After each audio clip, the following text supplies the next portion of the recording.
Hello and welcome back to video 4 of the Greenhouse Learning SEN tutoring sessions, and this video is on ASD tutoring.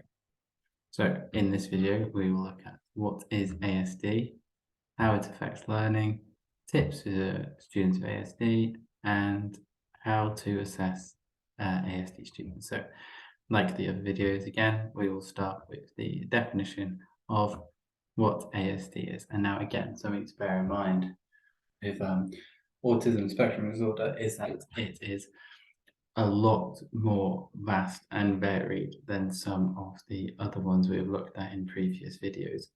And so I think the best thing to do is, if you do have a student with ASD, is to then do your own research on their specific type of ASD, because there are quite a few. And this video is mainly just a general overview and some common characteristics you'll find with students with ASD. But again, you should look into it based on your own students.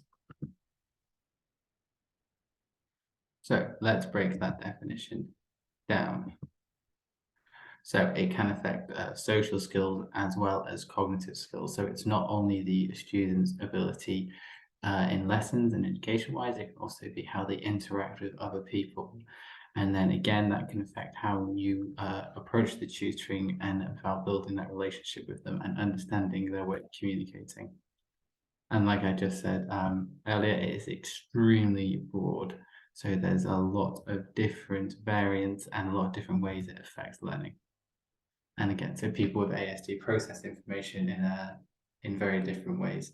So it's about understanding how your student will process the information and then working out the best way to deliver that information to them.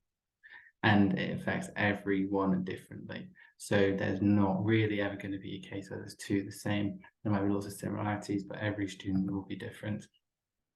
And there's lots of training courses. So if there is something that you want to go into more and understand more about ASD, there's a lot of free courses online which you can do. And again, like with ADHD, it can have links with other types of SEN. So autism might only be one aspect of that student's SEN. So how this can affect learning. So students will process information very differently. So again, if you are used to tutoring non-SEN or non-ASD students, then you'll have to adapt this way in which you deliver the information, because it can be processed so much differently for somebody with ASD, and you might have to think a lot outside the box of the best way to deliver what you're teaching. It's very common that students with ASD like to follow patterns and systems, so keeping it nice and structured, not having too many surprises, having the same system throughout the lessons will benefit the learning. It also affects comprehension, so their ability to understand information, especially with reading. So you might find that lots of students are able to read texts, but they will not fully understand what the text is about. Or you might find that they can see a picture and they can tell you what is in the picture, but they won't be able to tell you what would happen next in the picture, for example. So it's about understanding that and understanding the way that they think. And they can become easily stressed out. So this is lots of students have different triggers, which means that something in the learning or something in day-to-day life which they don't really like, or something that doesn't fit their systems, or they can trigger them. And it's about knowing fully what their triggers are and avoiding them in the lessons to avoid the student being stressed. Struggle to communicate. So some people can be non-verbal when they have ASD, or have a severe lack in social skills. So they will communicate very differently. And then again, you'll have to account for that in your sessions. And they cannot process emotions. So students might not understand how they're feeling or why they're feeling. And then again, this can lead to, you not fully understanding what the student is processing. So it's just another thing to keep in mind. And they can also be very literal. So don't say anything which could have another meaning. Always be very clear when talking to them. Always be very concise and use very basic English, especially with younger students.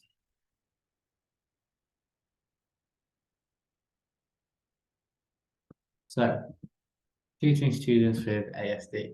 So again, I've said this in all the ones, but it's just because it's such an important point. You need to understand how your student works and with ASD, how they process the information. And then you need to tailor that tutoring to the student.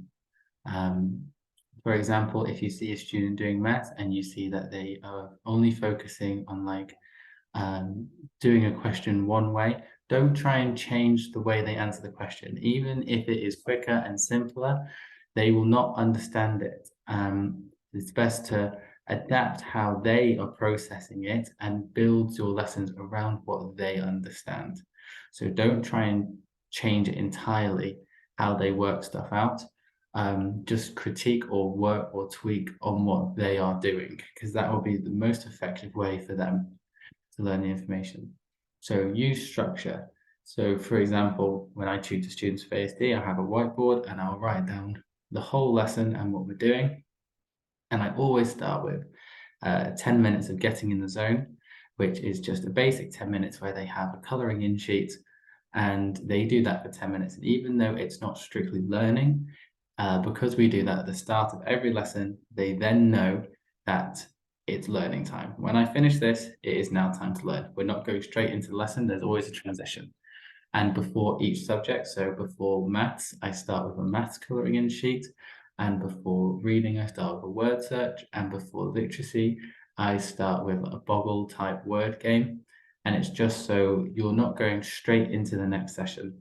You have that transition where now they know this is reading, this is maths, this is literacy. And I also separate them with breaks. So they have a break, then they have the starter sheet, and then they have that lesson. And it's just a smooth transition from the lessons.